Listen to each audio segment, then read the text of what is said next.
Now, why low biodiversity is bad? Well, I already kind of just explained it. You want to have an equal amount so that the ecosystem can stay alive and things like that. And why biodiversity is good is because if it's good, then you let's say for example, the herbivores, they eat all the plants, and so then if there are too many herbivores and not as many predators, the herbivores will eat all the plants, and there will be no food for the herbivores at all, and the ecosystem will be ruined. Moving on to primary succession.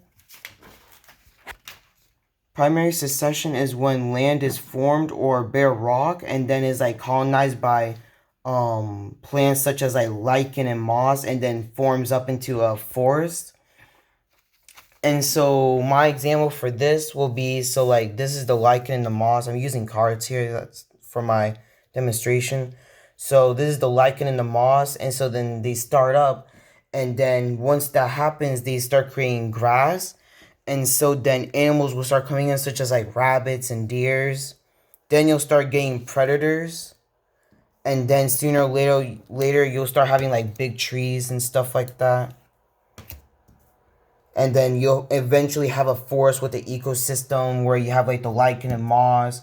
Then you have the herbivores like the rabbits and the deers, and then you'll just have like the apex predator that like eats all the other ones, which is this guy right here. You know, like for example, like lions, they're the apex predators of Africa, so they eat all the gazelles and stuff like that, and they even eat giraffes sometimes too. And in secondary succession is when life starts to come back after like a devastating event, such as like a hurricane or flood or a fire.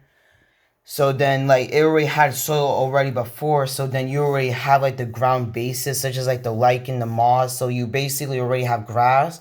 And so then sooner or later is you're gonna have the rabbits return, which are like the pioneer species.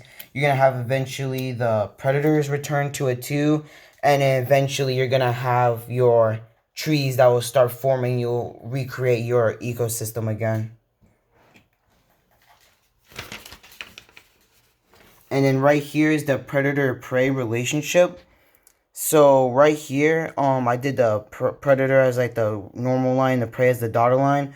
So right here, the predator is like rising because there's enough food for them. So they continue to rise since there's enough food for them, and they just level out right there.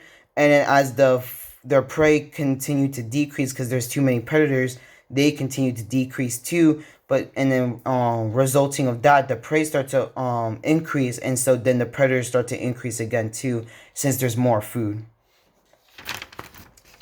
Okay, and that is my project. Hope you like it, Mr. Sharp.